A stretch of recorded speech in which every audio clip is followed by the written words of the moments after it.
Bonjour tout le monde, je reviens dans cette vidéo pour vous parler un petit peu de notre relation au monde des cristaux, aux esprits de ce règne, et qui sont des messagers de notre conscience, qui sont des amis de notre alchimie. Et tous vont nous aider à fluidifier, densifier, équilibrer, transmuter des mémoires à l'intérieur de soi qui sont en déséquilibre. Donc il y a dans ce qu'on appelle la lithothérapie beaucoup de visions différentes. Et il y en a une qui est pour moi la plus euh, réelle, c'est que tout ce qui est à l'extérieur de soi est à l'intérieur de soi. C'est-à-dire que chaque cellule euh, minérale nous aide à vivre, nous aide à créer la matière. C'est-à-dire que ces pierres sont à la fois à l'extérieur et à la fois à l'intérieur de soi. Et ce qui va créer le contact, qui va créer cet électromagnétisme qui va nous permettre de rentrer en contact avec des parties de soi-même, enfouies. Il y a des moments qui sont paralysés, qui sont malades, qui sont déséquilibrés, qui sont en saturation, qui sont en manque d'énergie. Donc elles viennent nous envoyer le message que nous pouvons remettre le courant. Pour faire un petit peu le lien avec la vidéo précédente où il y avait cette invitation à comprendre, à même expérimenter ce que pourrait être le temple, c'est-à-dire cette réunion à l'intérieur de soi pour remettre le courant. Les minéraux, par leur géométrie, leur chimie et par leur couleur, donc, vont nous ramener à des plans de conscience, à des plans d'incarnation, à des plans de plus en plus subtils. Et ce qui font qu'il y a des choses qui peuvent se manifester physiquement pour pouvoir prendre conscience de notre lien immuable avec ces minéraux. Et à cet endroit-là, nous sommes invités à nous rendre disponibles, encore une fois.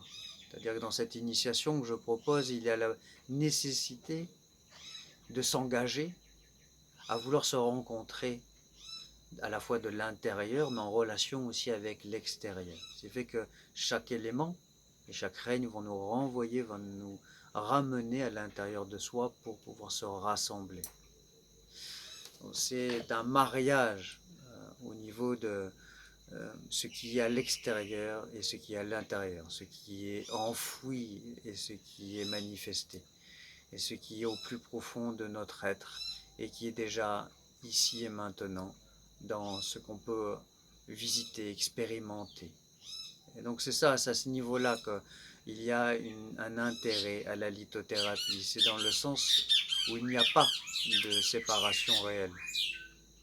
Il n'y a que des évidences, que des synchronicités pour nous ramener, nous rappeler à ce qui est réel, c'est-à-dire notre relation au vivant.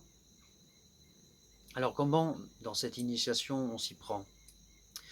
C'est comme je m'y prends depuis de nombreuses années pour initier les gens au monde des cristaux. On va expérimenter chaque plan par les couleurs, pour commencer. Et petit à petit, on va comprendre que ces couleurs ont des chimies qu'on peut aussi décoder, qu'on peut aussi analyser, qui vont nous permettre de nous renseigner aussi sur certaines choses importantes à comprendre et à mettre en lumière en soi.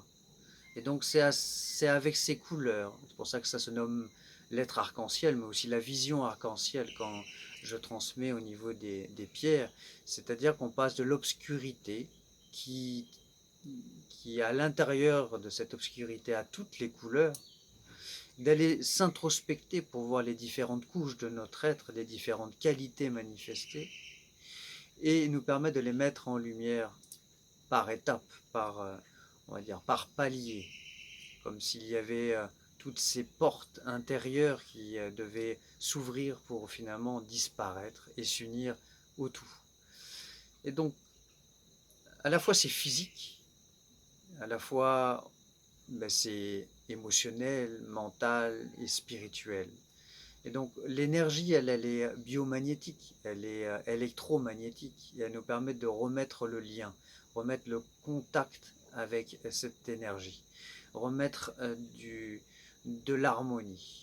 Et donc elle va nous envoyer ce message, c'est-à-dire que sa nature et sa fonction ne font qu'un pour nous ramener à remettre le courant dans des dimensions de notre être. Et donc plus la densité de la pierre va être importante, plus elle va avoir une action sur nous-mêmes, plus elle va être transparente aussi. Et petit à petit, on appréhende les systèmes cristallins, c'est-à-dire la géométrie, qu'elle détiennent, qu'elle manifeste, et qui vont nous permettre aussi d'aller visiter des aspects de notre être. Donc on est dans cette relation pure, c'est-à-dire ce qu'on peut voir, ce qu'on peut toucher.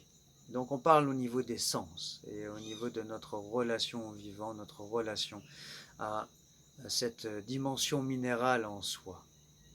Voilà, c'est à travers donc cet arc-en-ciel qu'on va expérimenter les dimensions.